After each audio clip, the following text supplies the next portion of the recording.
संगठन digital platform पर आप सभी का हार्दिक स्वागत है, हार्दिक अभिनंदन है। आज हम प्रयत्नों के बारे में बात करेंगे, जिसको यत्न के नाम से भी जाना जाता है। प्रयत्न आपके दो प्रकार के होते हैं, एक तो आभ्यंतर और एक बाह्य। बात करें आभ्यंतर जो प्रयत्न हैं उनके 5 प्रकार और बाह्य प्रयत्नों के 11 प्रकार होते हैं।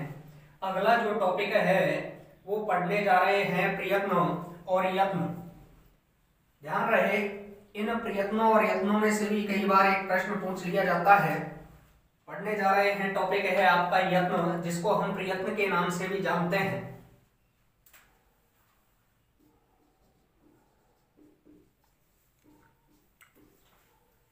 यहां बात करें यत्नों की तो यत्न दो प्रकार के होते हैं, एक तो आभ्यंतर और एक बाह्य।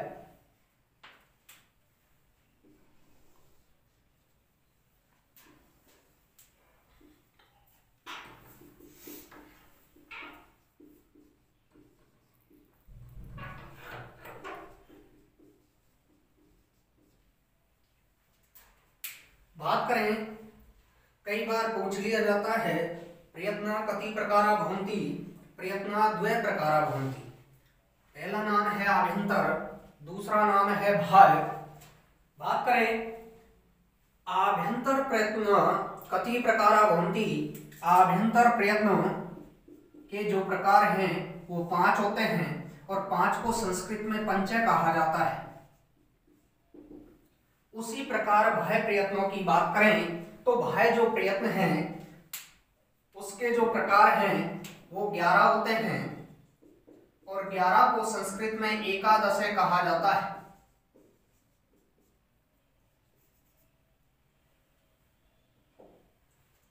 बात कर लेते हैं आभ्यंतर प्रयत्न जो 5 हैं वो कौन कौन से हैं।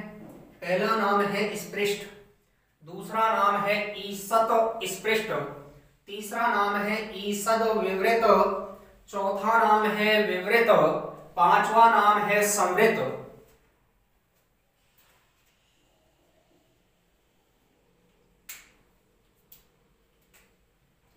पहला जो आभ्यंतर प्रयत्न है वो है आपके स्पृष्ट, दूसरा जो आभ्यंतर प्रयत्न है वो है आपके ईसत स्पृष्ट, तीसरा जो आभ्यंतर प्रयत्न है उसका नाम है ईसद विवृत,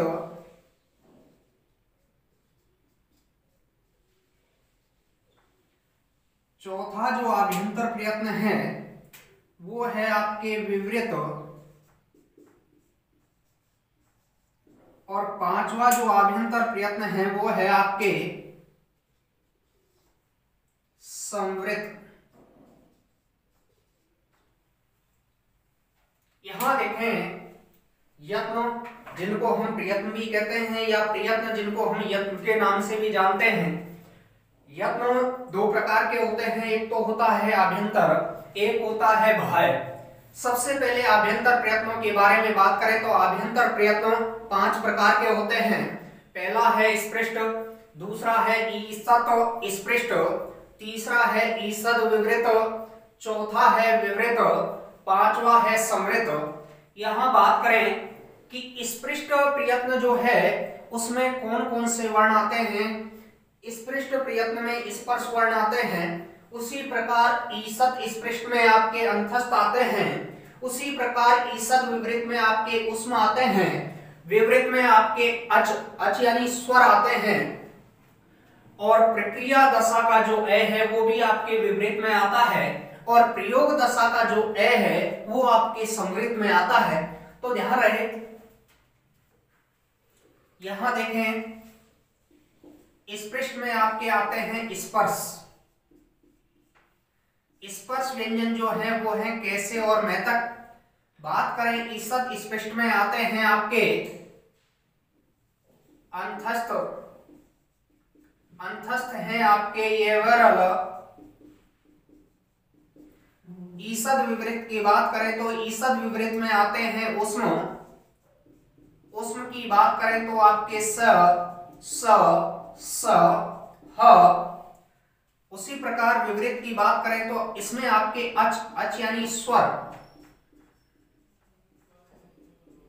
बात कर रहे हैं विवृत में, आपके प्रक्रिया दशा का जो ए है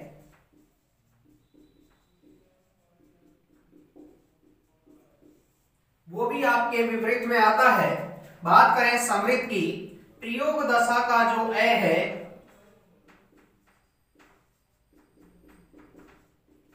वो आपके समृद्ध में आता है। एग्जाम में प्रश्न किस प्रकार से पूछा जाता है, आभ्यंतर प्रयत्न कति प्रकारा भवन्ति, पंच प्रकारा भवन्ति। ईसत स्पृष्ट प्रयत्ने किम वर्ण आयाति, अंतस्थ वर्ण आयाति। ईसत विवृत प्रयत्ने किम वर्ण आयाति, ऊष्म वर्ण आयाति।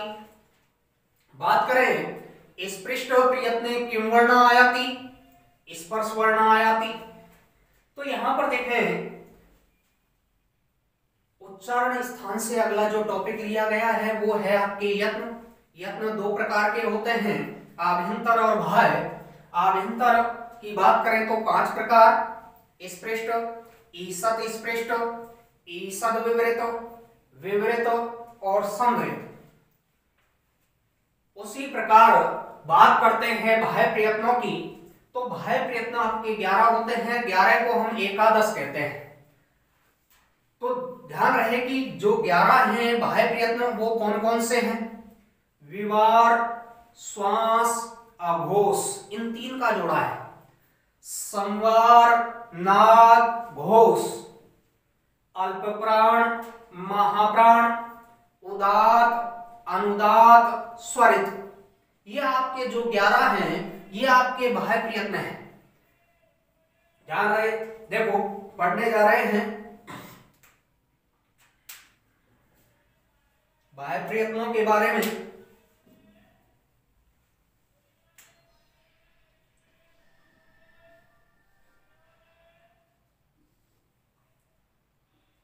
विवार, श्वास, अघोष,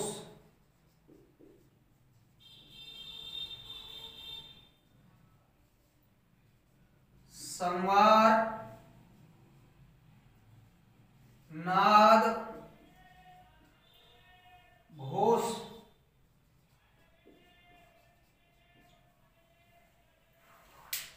विवार, श्वास, अघोष, संवार, नाद, घोष।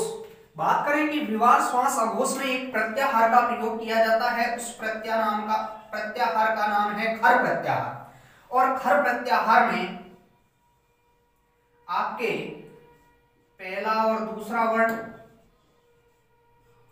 और तीनों से आते हैं। विवार, श्वास, अघोष में खर प्रत्याहार का प्रयोग किया जाता है, जिसमें आपके पहला दूसरा वर्ण और तीनों से का प्रयोग किया जाता है। उसी प्रकार संवार, नाद, घोष में हस प्रत्याहार आता है और हस प्रत्याहार में आपके तीसरा, चौथा, पांचवा वर्ण, इसके साथ है, ये, वे, रे, ले, इन वर्णों का प्रयोग किया जाता है। जैसे प्रश्न पूछा जाता है विवार, श्वास, अघोष प्रयत्ने किम प्रत्याहारे आयाति, खर प्रत्याहारे आयाति। संवार, नाद, घोष प्रयत्ने किम प्रत्याहारे आयाति, हस प्रत्याहारे आयाति। तो कई बार इन प्रत्याहारों का भी हमको पता होना चाहिए कि खर तो किसमें आता है और हस किसमें आता है। यहां बात करें, पहला है विवार, दूसरा है श्वास, तीसरा है अघोष, इन तीनों का जोड़ा है। यहां पर बात करें, चौथा है संवार, पांचवा है नाद, छठा है घोष, इन तीनों का जोड़ा है। विवार, श्वास, अघोष के साथ आपके खर आता है, जबकि संवार, नाद, घोष के साथ आपके हस आता है। ये दोनों प्रत्याहार हैं, तो इन प्रत्याहारों का पता होना चाहिए। खर में तो आपके पहला, दूसरा वर्ण और तीनों से का प्रयोग होता है, जबकि हस में आपके तीसरा, चौथा, पांचवा है ये वे रे ले का प्रयोग होता है। इससे आगे जब बढ़ते हैं तो बाह्य प्रयत्नों की बात करें तो 7वां जो बाह्य प्रयत्न है वो है आपके अल्प प्राण। आठवां जो बाह्य प्रयत्न है वो है महाप्राण। अल्प प्राण की बात करें तो पहला, तीसरा और पांचवा वर्ण, उसके साथ अंतस्थ वर्ण। महाप्राण की बात करें तो दूसरा और चौथा वर्ण, उसके साथ आपके ऊष्म वर्ण। तो बढ़ने जा रहे हैं बाह्य प्रयत्नों में। जो सातवां प्रकार है वो है आपके अल्प प्राण।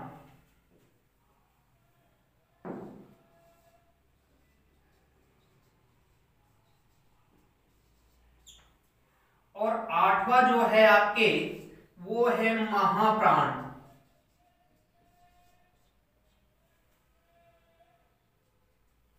अल्प प्राण में आपके पहला, तीसरा, पांचवा वर्ण और इसके साथ आपके अंतस्थ वर्ण। उसी प्रकार महाप्राण की बात करें तो आपके दूसरा और चौथा वर्ण, इसके साथ में आपके ऊष्म वर्ण।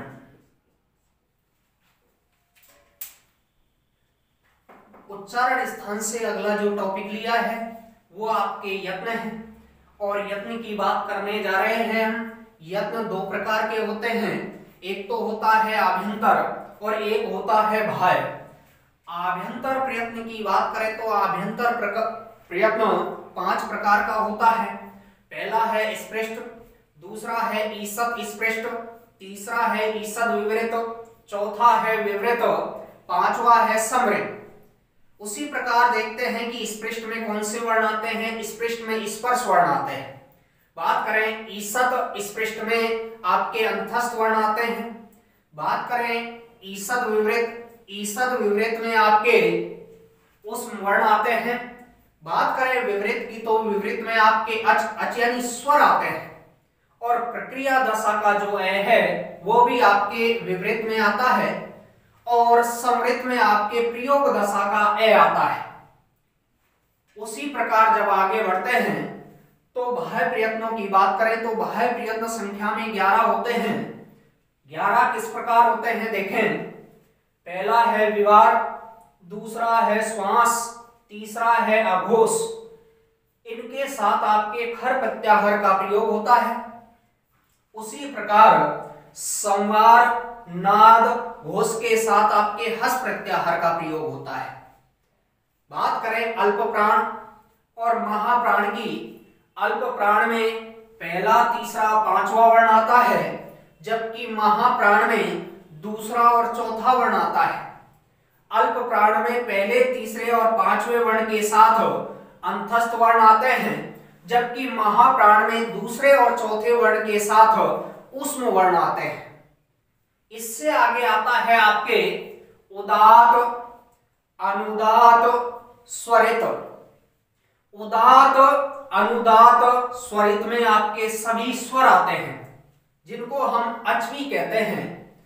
ध्यान रहे, उदात में किसी भी रेखा का प्रयोग नहीं होता, अनुदात में आड़ी रेखा का प्रयोग होता है और स्वरित में खड़ी रेखा का प्रयोग होता है। कई बार स्वर के ऊपर रेखा का प्रयोग कर पूछ लिया जाता है कि अनुदात है कि उदात है कि स्वरित है। ध्यान रहे कि उदात में रेखा नहीं होती, अनुदात में आड़ी रेखा होती है, स्वरित में खड़ी रेखा होती है। तो ये ध्यान होना चाहिए। यत्न दो प्रकार, पहला है आपके आभ्यंतर, दूसरा है आपके बाह्य। आभ्यंतर प्रयत्न 5 प्रकार के होते हैं। 5 को संस्कृत में पंचय कहा जाता है। पहला है स्पृष्ट, दूसरा है ईषत् स्पृष्ट, तीसरा है ईषद् विवृत, चौथा है विवृत, पांचवा है समृत। स्पृष्ट में स्पर्श वर्ण आते हैं, ईषत् स्पृष्ट में अंतस्थ वर्ण आते हैं, ईषद् विवृत में ऊष्म वर्ण आते हैं, विवृत में अच यानी स्वर आते हैं और प्रक्रिया दशा का जो है वो भी विवृत में आता है और समृत में आपके प्रयोग दशा का ए आता है। बाह्य प्रयत्न आपके 11 को संस्कृत में एकादश कहते हैं।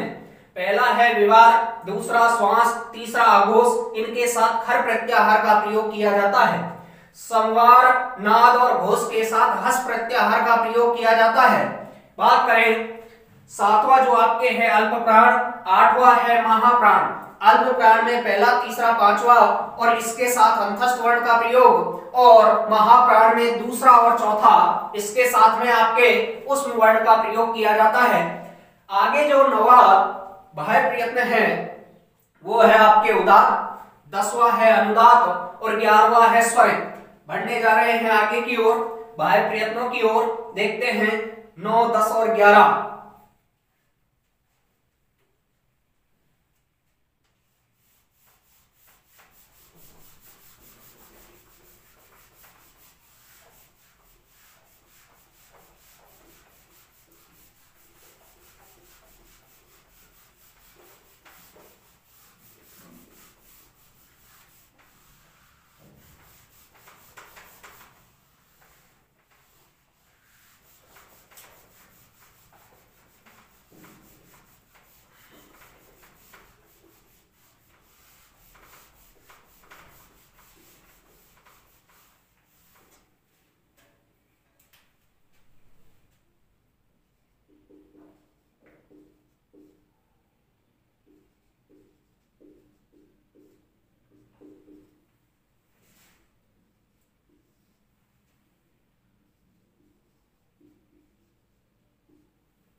उदात, अनुदात, स्वरित में आपके स्वर आते हैं, ध्यान रहे।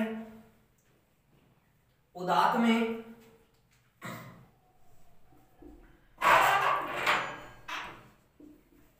रेखा नहीं होती, अनुदात में आड़ी रेखा का प्रयोग किया जाता है।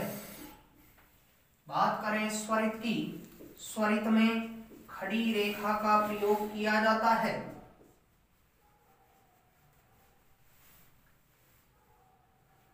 यहां देखें बाह्य प्रयत्न पढ़ने जा रहे हैं। 9वां बाह्य प्रयत्न है आपके उदात, 10वां है अनुदात, 11वां है स्वरित। यहां बाह्य प्रयत्नों में जो 9वां है उदात, अनुदात, स्वरित, यहां देखें इनमें आपके सभी स्वर आते हैं। उदात में किसी भी रेखा का प्रयोग नहीं होता, अनुदात में आड़ी रेखा का प्रयोग होता है और स्वरित में खड़ी रेखा का प्रयोग होता है। अभी हमने प्रयत्नों के बारे में पढ़ा। जैसे कोई टॉपिक पढ़ा जाता है तो उसके बाद हमको प्रश्नों को देखना चाहिए कि एग्जाम में किस प्रकार से प्रश्न पूछे जाते हैं। ये नहीं कि टॉपिक पढ़ लिया हमको पता ही नहीं है कि किस प्रकार से एग्जाम में प्रश्न आते हैं, उनका पता होना चाहिए। ध्यान रहे रीट भर्ती में आपका जो पेपर है वो संस्कृत भाषा में आने वाला है और संस्कृत भाषा में ही आपके जो अपठित गद्यांश, अपठित पद्यांश होंगे वो होंगे जिनमें से आपको उत्तर देना होता है। यहां देखें कि अभी हमने जो टॉपिक पढ़ा है प्रयत्न, जिसको यत्न भी कहते हैं, उस प्रयत्न और यत्नों में से किस प्रकार से प्रश्न पूछे जाते हैं उनका हमको पता होना चाहिए। पढ़ने जा रहे हैं टॉपिक प्रयत्न, उनके प्रश्नों के बारे में देखें।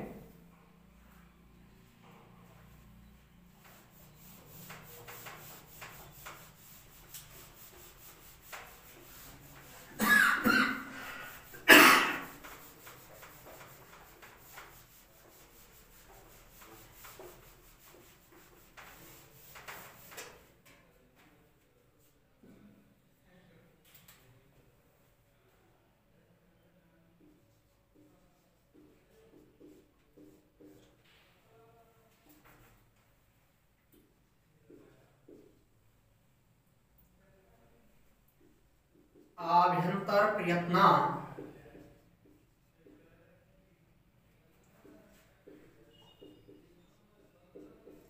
कति प्रकारा भवन्ति।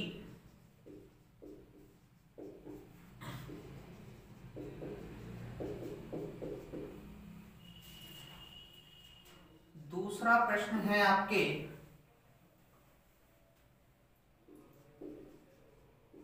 स्पृष्ट प्रयत्ने किम वर्णा आयाति।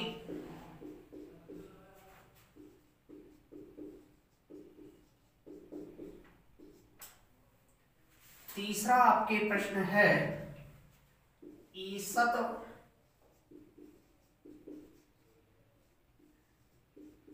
प्रयत्ने किम वर्णा आयाति। अगला प्रश्न है आपके ईसद विवृत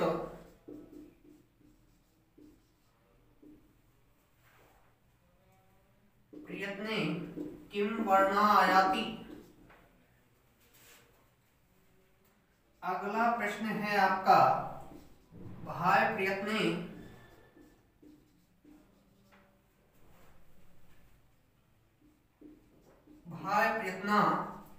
कति प्रकारा भवन्ति।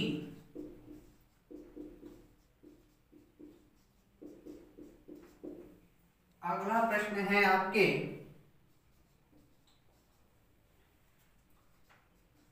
विवार श्वास अघोष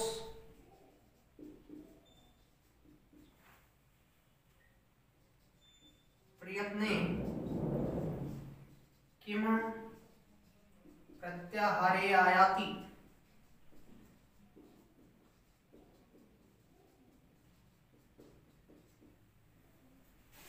अगला प्रश्न है आपके संवार नाद घोष प्रयत्ने किम प्रत्याहारे आयाति।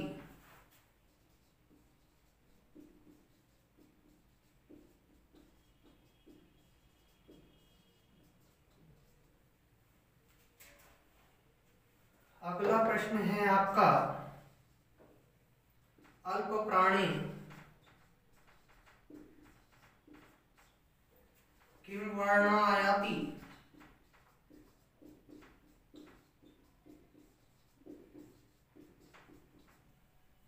यहां देखें पहला प्रश्न है आभ्यंतर प्रयत्ना कति प्रकारा भवन्ति।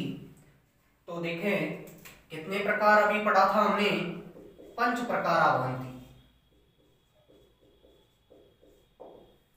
दूसरा जो प्रश्न है वो है आपके स्पृष्ट प्रयत्ने किम वर्णा आयाति। स्पर्श वर्णा आयाति।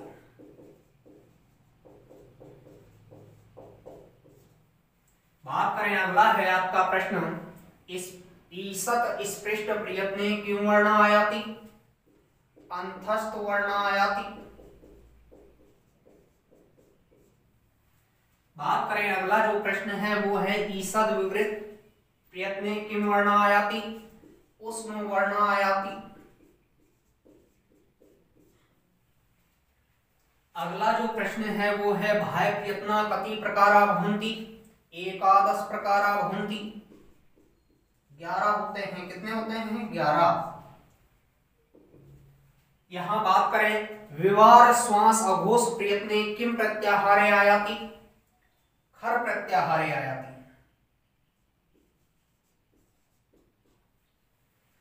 उसी प्रकार बात करें संवार नाद घोष प्रयत्ने किम प्रत्याहार हारे आयाति। हस प्रत्याहारे आयाति। बात करें अगला जो प्रश्न है अल्प प्राणे किम वर्ण आयाति। अल्प प्राण में कौन से वर्ण आते हैं? पहला, तीसरा, पांचवा। इसके साथ में आपके अंतस्थ वर्ण आते हैं। अगला जो प्रश्न है आपके वो है आपके महाप्राणे वर्णायाति। दूसरा और चौथा, और दूसरे और चौथे वर्ण के साथ आपके ऊष्म वर्ण, ये आपके महाप्राण में आते हैं। देखें, कोई भी जब टॉपिक पढ़ा जाता है तो उस टॉपिक के बाद पता होना चाहिए कि किस प्रकार से इसमें प्रश्न बनते हैं।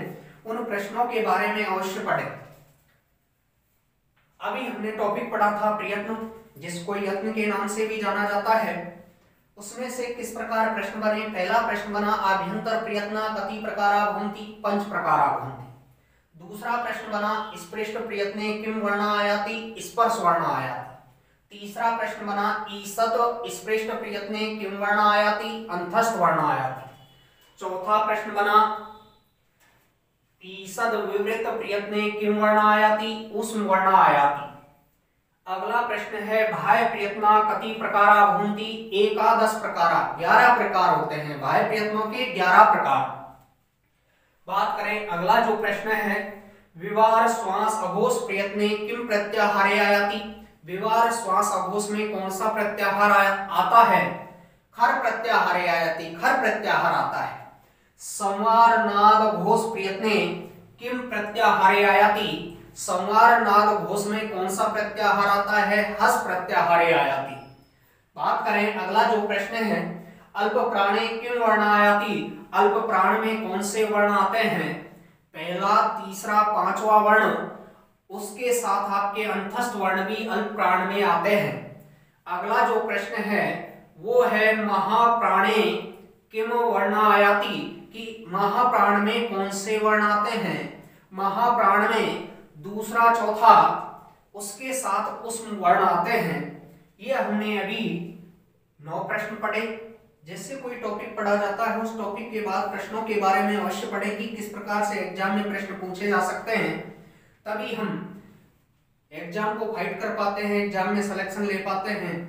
क्या है, रीट में कुछ बच्चों के पास तो संस्कृत नहीं रहती है, 10th तक रहती है, तो उनको छोड़े 4 से 5 साल हो जाते हैं तो उनको दिक्कत आती है। ध्यान रहे।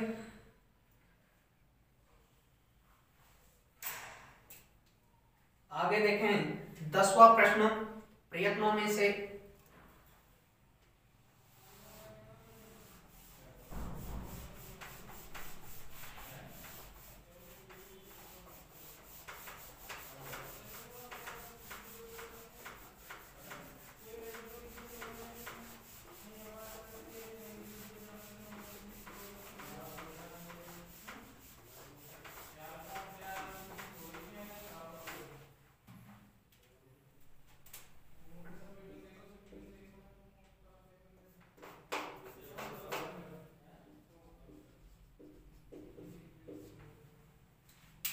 देखें 10वां जो प्रश्न है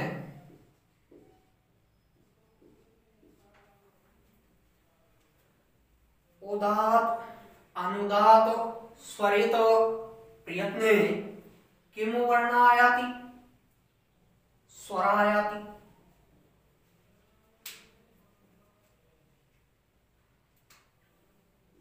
उदात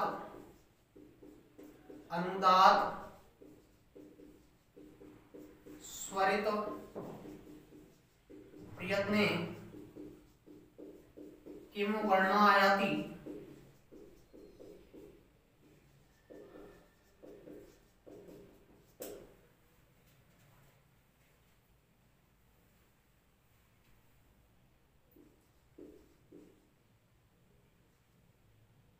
ग्यारहवां प्रश्न है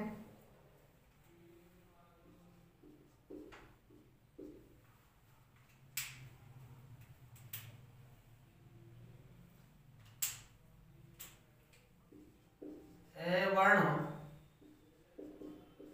किम प्रत्याहारे आयाति।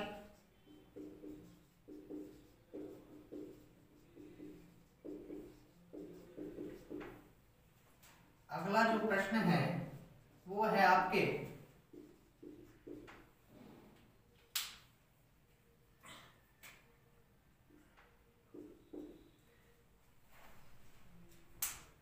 ए वर्ण किम प्रत्याहारे आयाति। अगला जो प्रश्न है वो है आपका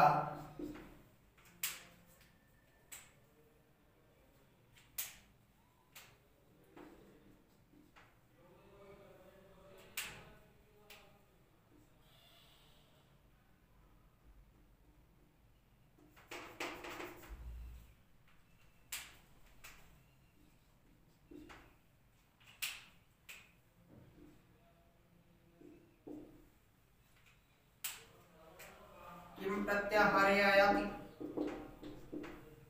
ध्यान रखें, अभी हमने उदात्त अनुदात्त स्वरित बाह्य प्रयत्न पढ़े थे। उदात्त अनुदात्त स्वरित में स्वरों का प्रयोग किया जाता है। सभी स्वर आपके उदात्त अनुदात्त स्वरित में आते हैं। ध्यान रहे, मैंने अभी बताया था आपको कि उदात्त के किसी भी रेखा का प्रयोग नहीं किया जाता, अनुदात्त में आड़ी रेखा का प्रयोग किया जाता है, जबकि स्वरित में खड़ी रेखा का प्रयोग किया जाता है। यहां देखें, उदात्त अनुदात्त स्वरित प्रयत्ने किम वर्ण आयाति, स्वर। कौन से वर्ण आते हैं? स्वर आते हैं। यहां देखें, ए वर्ण किम प्रत्याहारे आयाति। यहां पर देखें, ए के नीचे किसी भी प्रकार की रेखा नहीं है, और जब रेखा नहीं है तो वो किस प्रत्याहार में आएगा?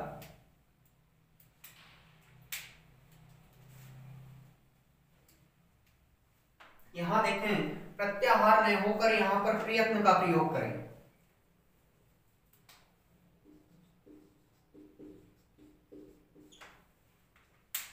ए वर्ण किम प्रयत्ने आयाति, तो यहां पर देखें उदात्त प्रयत्ने। यहां देखें, ए के नीचे कैसी रेखा है? आड़ी रेखा है, और आड़ी रेखा किसमें आती है? अनुदात्त में आती है। यहां पर देखें, ए के ऊपर क्या है? खड़ी रेखा, और खड़ी रेखा आपके किस में आती है? स्वरित में आती है। तो इस प्रकार से एग्जाम में प्रश्न पूछे जाते हैं। अभी हमने टॉपिक पढ़ा था प्रयत्न, और प्रयत्न में अभी हमने 13 प्रश्न पढ़े। यहां पर देखें कि 10वां प्रश्न पूछ रहा है कि उदात्त अनुदात्त स्वरित प्रयत्ने किम वर्ण आयाति, की कौन से वर्ण आते हैं? स्वर आते हैं। ए के नीचे किसी भी प्रकार की रेखा नहीं है। ए वर्ण किम प्रयत्ने आयाति, उदात्त प्रयत्ने आयाति। ए के नीचे आड़ी रेखा है, तो आड़ी रेखा किसमें आती है? अनुदात्त में। ए वर्ण किम प्रयत्ने आयाति, अनुदात्त प्रयत्ने आयाति। बात करें यहाँ पर, ए के ऊपर खड़ी रेखा है, और खड़ी रेखा हमेशा स्वरित में आती है, तो ए वर्ण किम प्रयत्ने आयाति, स्वरित प्रयत्ने आयाति। ये थोड़ा सा ध्यान रखें कि जैसे कोई भी टॉपिक पढ़ा जाए उसमें से प्रश्न अवश्य पढ़े कि किस प्रकार से इसमें कौन कौन से प्रश्न बनते हैं।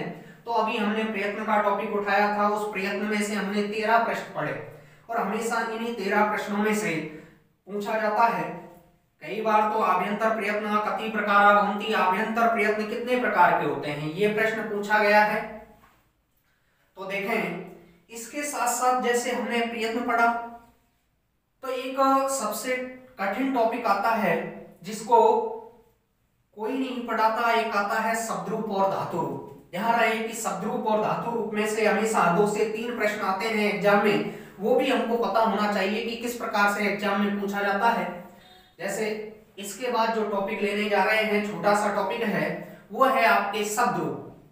तो शब्दरूप में सबसे पहले हम ट्रिक पढ़ेंगे, वो ट्रिक क्या क्या कहती है, उसके बाद में हम एक राम शब्दरूप पढ़ेंगे। देखें आगे,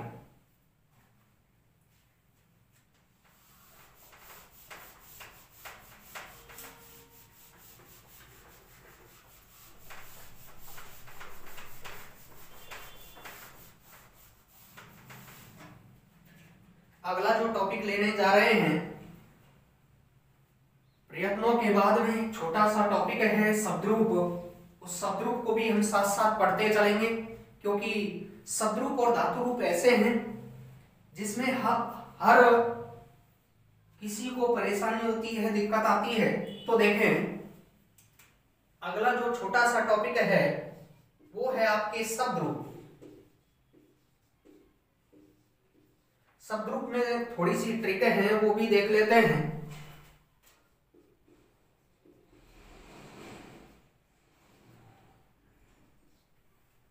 यदि किसी शब्द में रे आए, तो रे आता है तो रे के साथ में णे का प्रयोग करें। रे के साथ में किसका प्रयोग करें? णे का प्रयोग करें। और यदि रे नहीं हो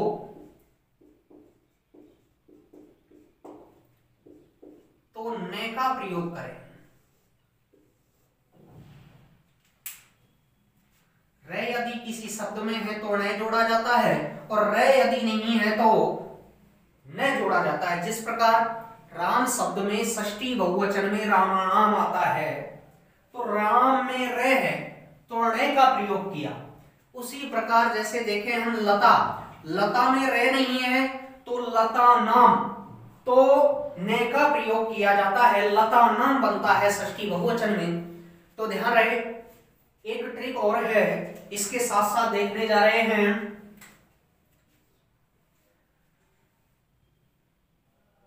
यदि शब्द में ए और आ हो, यदि शब्द में ए और आ हो तो स्लेट वाले से का प्रयोग करें।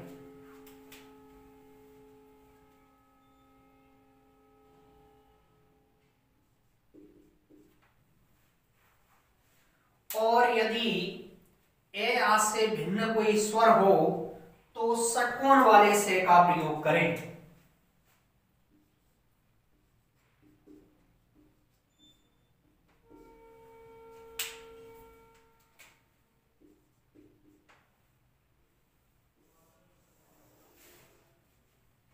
शब्द रूप में हमने दो प्रकार की ट्रिक देखी। यदि शब्द में रे आए तो णे का प्रयोग करें, यदि शब्द में रे न हो तो ने का प्रयोग करें। दूसरी प्रकार की ट्रिक है, यदि शब्द में ए आ का प्रयोग हो रहा है तो उसके साथ स्लेट वाले से का प्रयोग करें। और यदि शब्द में ए आ नहीं है, जैसे लता है, लता के ता में देखा कि ता में क्या है? आ है, तो हम स्लेट वाले से का प्रयोग करेंगे। उसी प्रकार ए आ नहीं है और ए आ से भिन्न कोई स्वर है, जैसे हरि है, हरि में री में क्या है? ई है, तो उसके साथ हम षटकोण वाले से का प्रयोग करेंगे। देखें, इसी के साथ एक शब्द रूप पढ़ने जा रहे हैं, वो है राम शब्द रूप। राम अकारांत पुल्लिंग का शब्द है, अकारांत पुल्लिंग का शब्द है। पढ़ने जा रहे हैं आगे एक शब्द रूप। ये तो हमने शब्द रूप की छोटी सी ट्रिक देखी। रे यदि शब्द में है तो णे का प्रयोग करें, रे यदि नहीं है तो ने का प्रयोग करें। यदि शब्द में ए आ हो तो स्लेट वाले से का प्रयोग करें, और ए आ से भिन्न कोई स्वर है तो षटकोण वाले से का प्रयोग करें। ये छोटी सी ट्रिक है जो मेरे द्वारा बनाई गई है। तो आगे देखें, पहला शब्द रूप ले रहे हैं राम का। राम शब्द अकारांत पुल्लिंग का शब्द है, अकारांत पुल्लिंग का शब्द है। तो देखें, हमेशा जो प्रश्न है वो विभक्ति में से पूछा जाता है, न कि संबोधन में से। तो हम सातों विभक्तियां पढ़ेंगे। विभक्तियां सात होती है, प्रथमा, द्वितीय, तृतीया, चतुर्थी, पंचमी, षष्ठी, सप्तमी।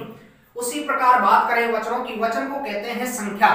और संख्या तीन प्रकार, एक वचन, द्विवचन और बहुवचन। एक का बोध कराए एक वचन, दो का बोध कराए द्विवचन, और दो से अधिक का बोध कराए तो बहुवचन।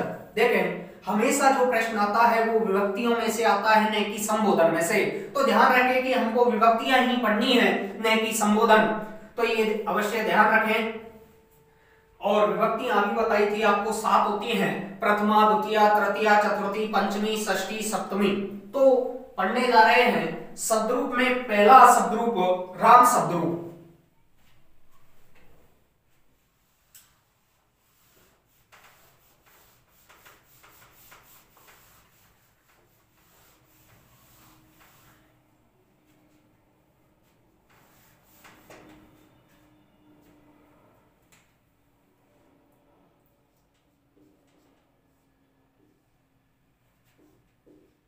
अकारांत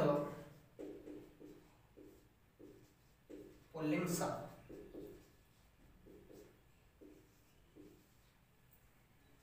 यहां देखें, सबसे पहले हम लिखते हैं विभक्ति,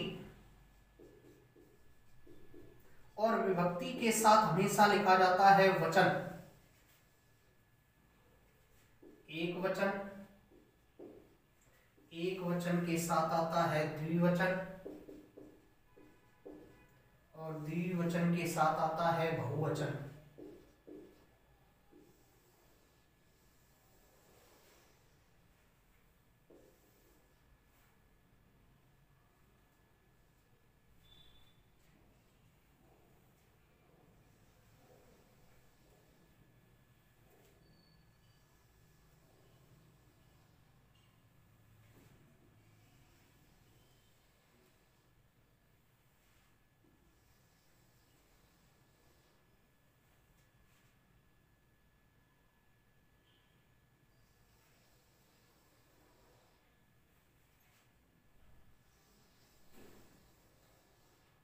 देखें विभक्ति की बात करें तो विभक्ति अभी आपको बताई थी कितनी होती हैं, 7।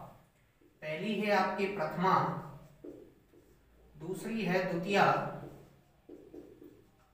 तीसरी है तृतीया, चौथी है चतुर्थी,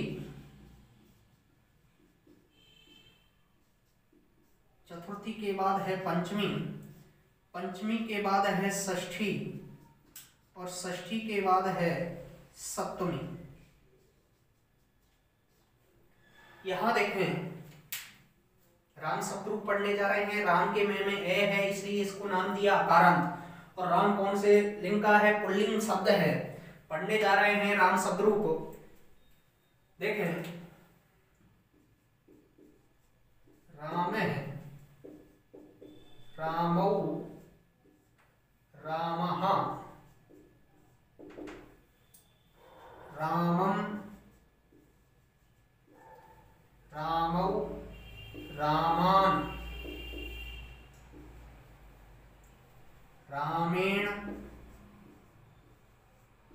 रामाभ्याम,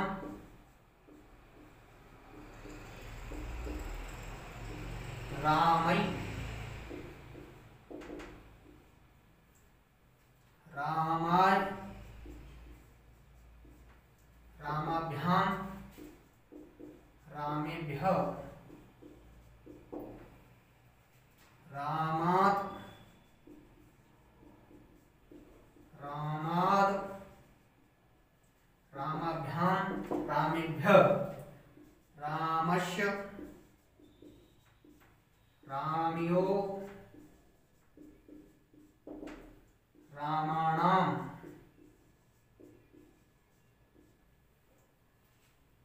रामे, रामयो, रामेषु।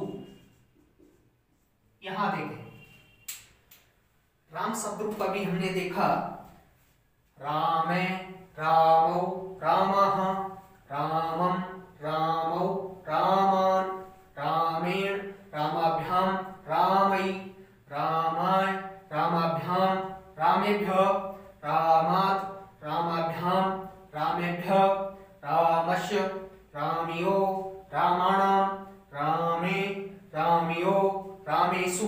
देखें कि किस प्रकार एग्जाम में प्रश्न पूछा जाता है। जैसे मान लो कोई अपठित गद्यांश और पद्यांश में से कोई शब्द उठा लिया, ध्यान रहे उस शब्द को देखें कि शब्द आकारांत है कि इकारांत है, पुल्लिंग का है कि स्त्रीलिंग का है कि नपुंसक लिंग का है। यदि अकारांत पुल्लिंग का शब्द है तो किसकी तरह रूप चलाएं, राम की तरह रूप चलाएं। जैसे आ जाता है मान लो राम को ही देखते हैं, राम शब्दस्य प्रथमा विभक्ति एक वचने किम रूपम अस्ति, रामः। जैसे आ जाता है राम शब्दस्य तृतीया विभक्ति एक वचने रूपम किम भवति, रामेण। राम शब्दस्य चतुर्थी विभक्ति एक वचने रूपम किम भवति, रामाय। राम शब्दस्य पंचमी विभक्ति किम रूपम भवति, रामात्। रामात् और रामात् दो रूप बनते हैं, पहली वरीयता तय को देते हैं, दूसरी वरीयता दय को दी जाती है। देखें षष्ठी में राम शब्दस्य षष्ठी विभक्ति एक वचने किम रूपम भवति, रामस्य। देखिए राम शब्दस्य सप्तमी विभक्ति एक वचने किम रूपम भवति, कौन सा रूप होता है, रामे। जैसे आ जाता है राम शब्दस्य षष्ठी विभक्ति बहुवचने रूपम किम भवति, रामाणाम। जैसे आ जाता है राम शब्दस्य सप्तमी विभक्ति बहुवचने रूपम किम भवति, रामेषु। तो इस प्रकार देखें अभी हमने राम शब्द लिया और राम शब्द कैसा है, अकारांत पुल्लिंग का शब्द है। अकारांत पुल्लिंग शब्द में राम के हमने रूप पढ़े। जैसे कोई शब्द होता है वो यदि अकारांत पुल्लिंग का है तो किसकी तरह रूप चलेंगे, राम की तरह रूप चलते हैं। तो ध्यान रहे हमेशा जो प्रश्न पूछा जाता है, देखें यहां पर देखें मैं जहां पर गोले लगा रहा हूं उसका विशेष ध्यान रहे।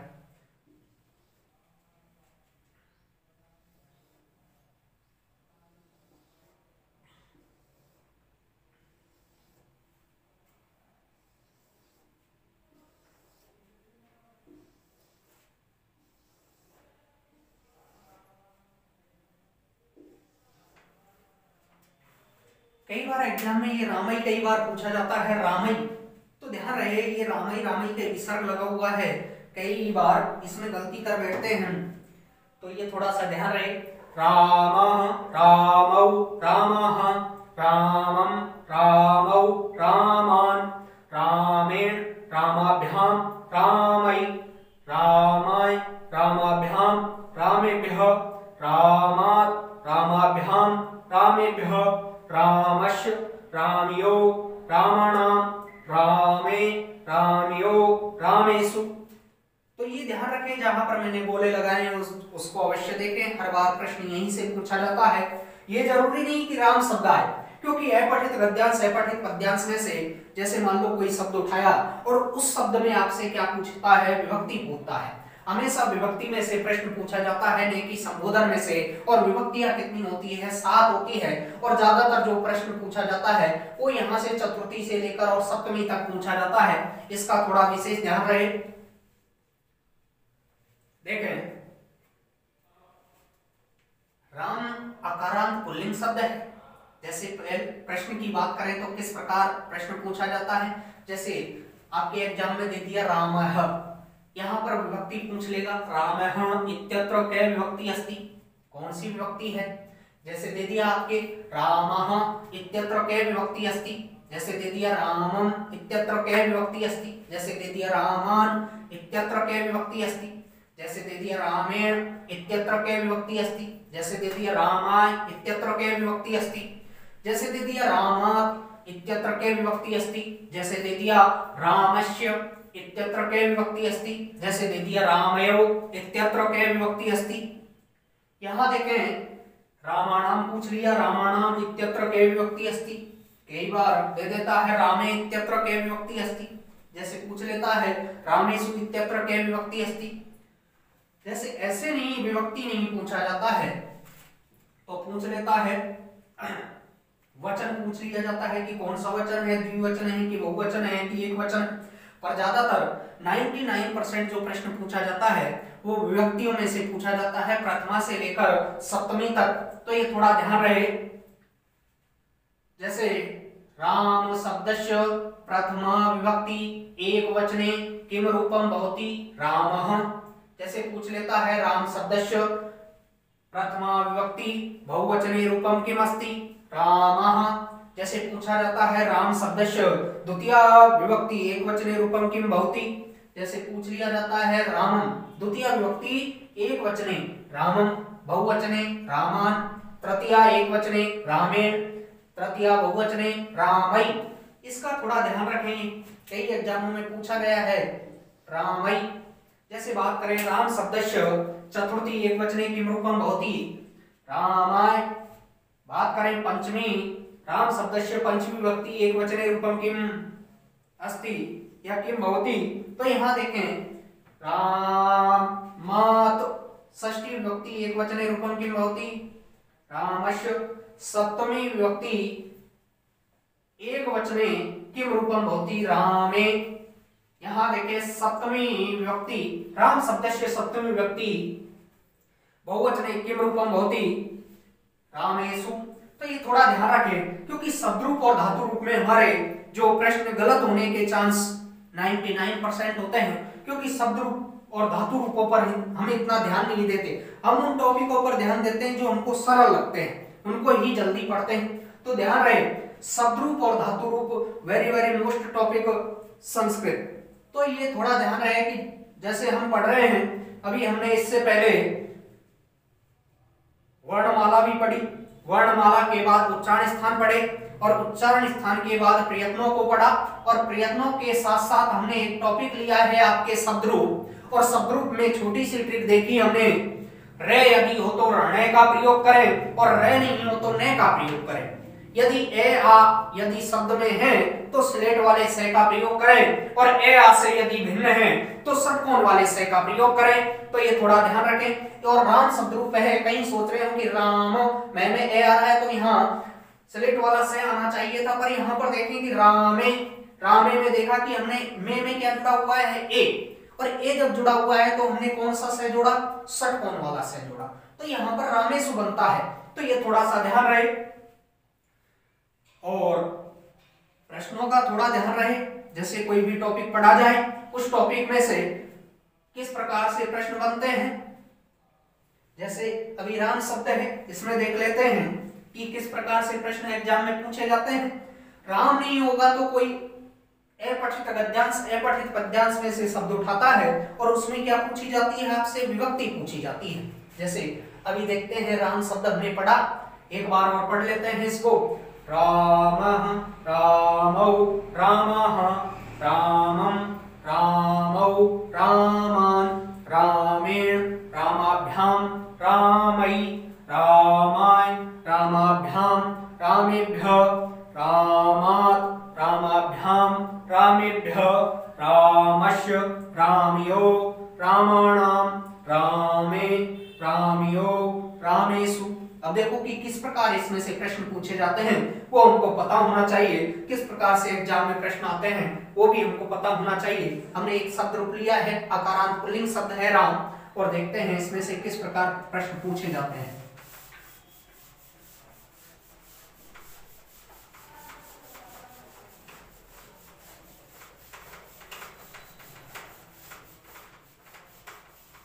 डेली हम एक शब्द रूप अवश्य पढ़ेंगे, क्योंकि शब्द रूप और धातु रूप को संस्कृत की रीढ़ की हड्डी माना है। इन्हीं पर हमारी संस्कृत टिकी हुई है, थोड़ा ध्यान दें। और इनमें ही ज्यादातर प्रश्न गलत होने की संभावना ज्यादा होती है। तो जो टॉपिक आपको कठिन लगते हैं उनको पहले पढ़ें, उन पर फोकस ज्यादा करें, क्योंकि सरल जो टॉपिक हैं, सरल जो प्रश्न होंगे तो हर कोई बच्चा एग्जाम में करता है उनको। तो पढ़े ऐसा कि जिससे माँ बाप का नाम रोशन हो, स्वयं का नाम रोशन हो और गुरुओं का नाम रोशन हो, ऐसा पढ़े। देखें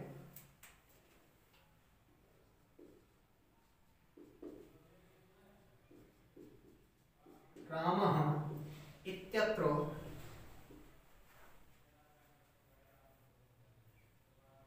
कः विभक्ति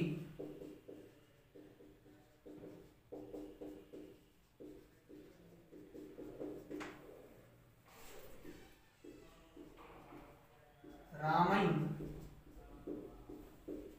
इत्यत्र कः विभक्ति अस्ति। जैसे आपके है रामात् इत्यत्र कः विभक्ति अस्ति, जैसे आता है आपके रामाणाम इत्यत्र कः विभक्ति अस्ति, जैसे आता है आपके रामेषु इत्यत्र कः विभक्ति अस्ति। जैसे पहला प्रश्न है, राम शब्द हमने पढ़ा, तो राम इत्यत्र कः विभक्ति अस्ति, राम है इत्यत्र कः विभक्ति अस्ति। तो इसमें कौन सी विभक्ति होती है, प्रथमा।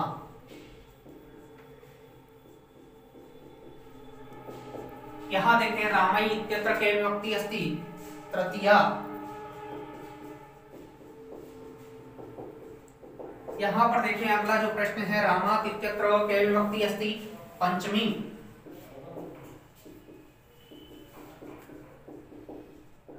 यहां पर देखें रामाणाम इत्यत्र कः विभक्ति अस्ति, षष्ठी बहुवचन। यहां देखें रामेषु इत्यत्र कः विभक्ति अस्ति, सप्तमी बहुवचन। तो यहां देखें कि अभी जो हमने व्याकरण के साथ साथ और व्याकरण का एक छोटा सा टॉपिक लिया है, शब्दरूप, और शब्दरूप में पहला शब्दरूप पढ़ा जिसमें से हमने 5 प्रश्न पढ़े। तो ध्यान रहे कि अपठित गद्यांश, अपठित पद्यांश में से एक शब्दरूप का प्रश्न आता है जो गलत नहीं होना चाहिए। तो आज के लिए इतना ही पर्याप्त है, तो आगे कल पढ़ेंगे।